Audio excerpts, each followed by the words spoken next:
Guys and welcome back to my channel sir by AS. तो यहाँ देखिए मैंने एक बहुत ही इंपॉर्टेंट टॉपिक को टच करा है जो हमारी सोसाइटी का पार्ट तो है। हम इसके बारे में रोज के हिसाब से डिस्कस कर रहे हैं बट हम इसका कोई भी सोल्यूशन निकाल नहीं पा रहे हैं। तो इस बारे में हम आगे बात करेंगे। प्लीज वीडियो को एंड तक देखिएगा, काफी इंपॉर्टेंट वीडियो होने वाली है ये, और ये आपकी लाइफ को भी टच करेगी, इस बात की भी मेरी गारंटी है। तो आइए शुरुआत करते हैं।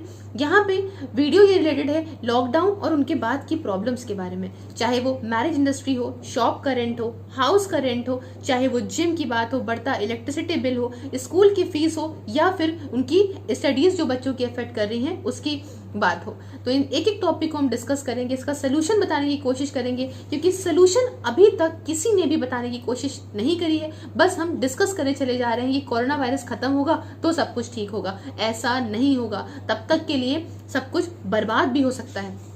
तो आइए शुरुआत करते हैं। सबसे पहले हम एक टॉपिक के बारे में बात करेंगे जो कि है मैरिज इंडस्ट्री। मैरिज इंडस्ट्री एक ऐसा टॉपिक है जो हमारी लाइफ का पार्ट है बट हम इसको इतना सीरियसली नहीं ले रहे हैं इस वक्त। मैरिज इंडस्ट्री में आपके टेंट वाले आते हैं, आपके फ्लारिस्ट आते हैं, फूल वाले जो कि स्टेज सजाते हैं और भी कई सारी चीजें करते हैं, आपके केटर्स आते हैं जिसमें ऐसे वेटर्स होते हैं शायद डेली वेजेस पे काम करते होंगे। इन सबको एक बहुत बड़े अमाउंट पे लॉस झेलने को मिल रहा है बट हम इस बात का ध्यान नहीं देते। हम मजाक में बात कह रहे हैं कि कोई बात नहीं, 100 लोगों में निपटा दो शादी, समझ में आता है। बट हजारों लाखों शादियां जहाँ पे जिस देश में होती हूँ हर साल, वहां पे इतने बड़े लेवल पे लॉस इन लोगों को होना, ये हम शायद माइंड भी नहीं कर पा रहे हैं। स्टार्टिंग के 21 दिन बड़ा मजा आया बट 4 महीने बाद जब किसी को अपना घर चलाना होगा, रोज वाले जो वेटर हैं इनको शायद अब आगे वाले आने वाले टाइम पे सरकार की भी स्कीमें नहीं मिलेंगी, शायद वो पैसा आना भी बंद हो जाएगा। 500-600 रुपए में आजकल क्या ही होता है। अगर उन्हें नहीं मिलेगा तो वो अपना कैसे सरवाइव करेंगे। ना ही दूसरों के पास अब इतना बचा है कि वो दूसरों की बहुत ज्यादा मदद कर सकें। तो हम इस बारे में ध्यान रखेंगे। तो देखिए पहली चीज तो ये कि डेटा के हिसाब से यहाँ आप देख सकते हैं कि फूड जो है, फूड के माध्यम से कोरोना वायरस नहीं फैलेगा। फैलेगा क्यों?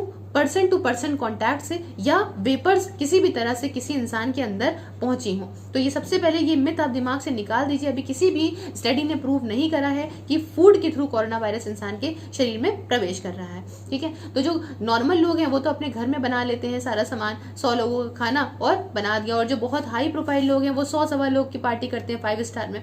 नॉर्मल जो कि बर्थडेज होती थी उसमें टेंट वालों को या केटर्स को काम मिलता था वो भी नहीं मिल रहा है, या कोई फ्यूनरल में मिलता था वो भी नहीं मिल रहा है। तो यहाँ पे एक बहुत ही बड़े लेवल पे लॉस देखने को इन लोगों को मिल रहा है। अब हम सेकंड टॉपिक की बात करना चाहेंगे, वो है शॉप्स के रेंट के बारे में। तो शॉप, चाहे वो मोबाइल के एसेसरीज की शॉप हो, चाहे कोई कपड़े की दुकान हो, चाहे कोई नॉर्मल दुकान हो, राशन की दुकानों के एसेंशियल की बात नहीं करी क्योंकि वो अभी भी चली हैं लॉकडाउन भर। बाकी कपड़े की दुकान हो, जूते की दुकान हो, या कोई भी नॉर्मल शॉप हो, अगर वो रेंटेड शॉप है तो उन शॉप ओनर्स के लिए रेंट निकालना बहुत ही मुश्किल हो रहा है। लोग मजाक मजाक में, मैंने सर्वे करा उस हिसाब से लोग मजाक में काफी बातें बोलते हैं कि मैं तो डिप्रेशन में जा रहा हूँ, कहीं ऐसा ना हो मैं भी सुसाइड कर लूं। लेकिन ये बात बहुत ही डीप है। अगर ये बात हमने इग्नोर आज की डेट में करी तो हो सकता है आगे 4 महीने बाद ये बात हमारे सामने सच बन के आ जाए और हम इस बात को तब रियलाइज करें जो हमें आज करनी चाहिए। तो मेरा इसका सोल्यूशन ये है कि जिनकी शॉप है, जो रेंट कलेक्ट कर रहे हैं, अगर आप लोग इतने सफिशिएंट हो कि इतना रेंट आपको नहीं जरूरत है तो प्लीज उस रेंट में कुछ कंसेशन उनको दें, क्योंकि उनकी भी सेल इतनी नहीं है कि वो अपने सारे खर्चे, स्टाफ की सैलरी, लाइट का बिल, रेंट और प्रॉफिट अपना घर चला सकें।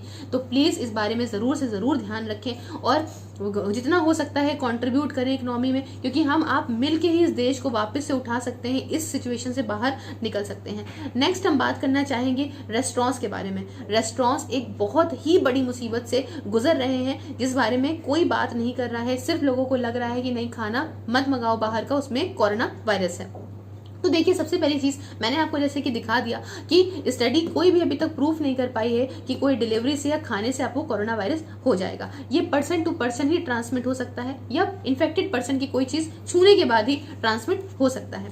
तो अगर हम रेस्टोरेंट्स की बात करें तो ऐसे बहुत सारे शहर हैं जहाँ पे 9 से 6 तक रेस्टोरेंट खुल रहे हैं। 6 बजे कोई अपना डिनर नहीं करता। अगर हम स्पेसिफिकली उत्तर प्रदेश की बात करें जहाँ से हम बिलोंग करते हैं तो वहां पे टाइमिंग्स चल रही हैं भाई, लखनऊ में 9 बजे से 8 बजे तक के लिए। 8 बजे कोई अपना डिनर नहीं करता। अब हम बात करें जो सावन का महीना इस समय चल रहा है, एक नॉनवेज रेस्टोरेंट्स को अगर उठाते हैं तो सावन के महीने में हिंदू धर्म के लोग वैसे भी नॉनवेज नहीं खाते, तो मंडे हमारा ऐसे ही चला गया। मंडे, उसके बाद ट्यूसडे लोग अक्सर ही नहीं खाते क्योंकि ट्यूसडे भगवान का दिन होता है। हिंदू धर्म के लोग तो बहुत ही कम लोग खाते हैं, काफी लोग अवॉइड करते हैं। एक वेंसडे बचता है जब इनकी सेल होती है, थर्सडे को भी काफी लोग अवॉइड करते हैं, और एक फ्राइडे बचता है जब इनकी सेल होती है। सैटरडे संडे ऐसे ही लॉकडाउन है। अब आप खुद बताइए, 2 दिन की सेल में जो कि बहुत ह्यूज अमाउंट में नहीं है, कोई इंसान अपने महीने भर की स्टाफ की सैलरी, इलेक्ट्रिसिटी बिल या उस रेस्टोरेंट की जो प्लेस है, प्रेमाइसिस है, उसका रेंट कैसे ही निकालेगा।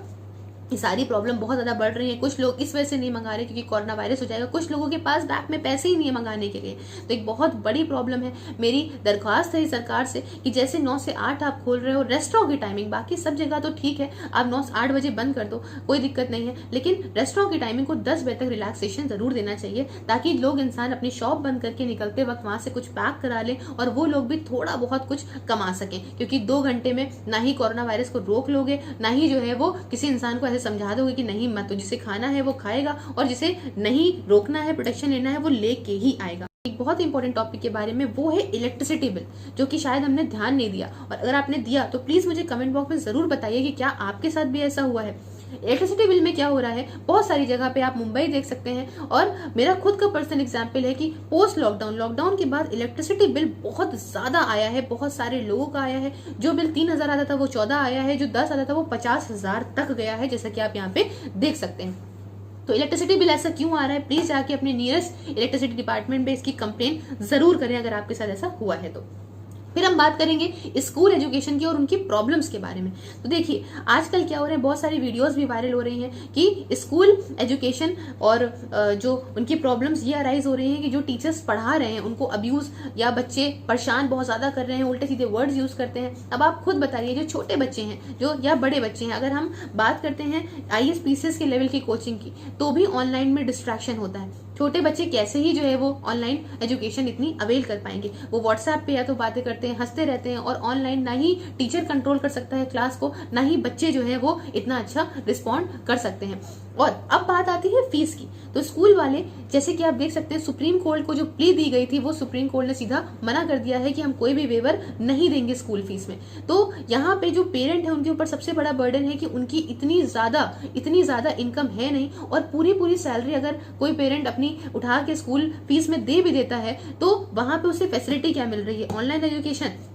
एक रिच इंसान जो है वो ऑनलाइन एजुकेशन अफोर्ड कर लेगा, शायद 2 मोबाइल से 4 GB डेटा अपना जो है वो लगा देगा और बच्चों को पढ़ा लेगा। लेकिन एक गरीब इंसान जिसके पास शायद मोबाइल नहीं है ऑनलाइन इंटरनेट वाला, वो कैसे ही चीजों को मैनेज करेगा, या उसके पास 2 बच्चे हैं, 2 फोन नहीं है और सेम टाइमिंग है, तो वो कैसे ही मैनेज करेगा।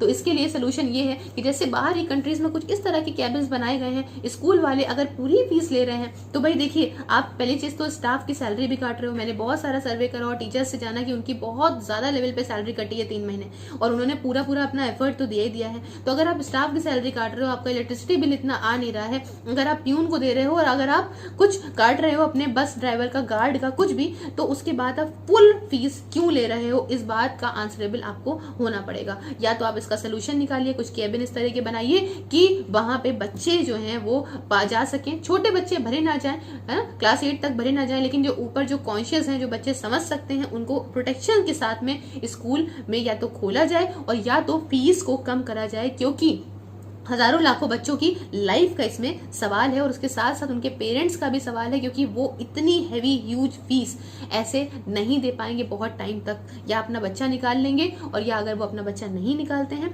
तो वो जो है अपने बच्चे को स्कूल नहीं भेजेंगे। तो ये कोई इसका सोल्यूशन नहीं निकल के आएगा। तो बेटर इज या तो जो है केबिन ऐसे बनाए जाएं, और या तो ऐसा प्रोवाइड करें, स्कूल वाले भी चीजें प्रोवाइड करें कि भाई ठीक है हम रिचार्ज करा रहे हैं, या ऐसा कुछ चीजें वो दें, क्योंकि अगर फुल फीस ले रहे हैं तो आपको कुछ फैसिलिटी देना जरूर बनती है।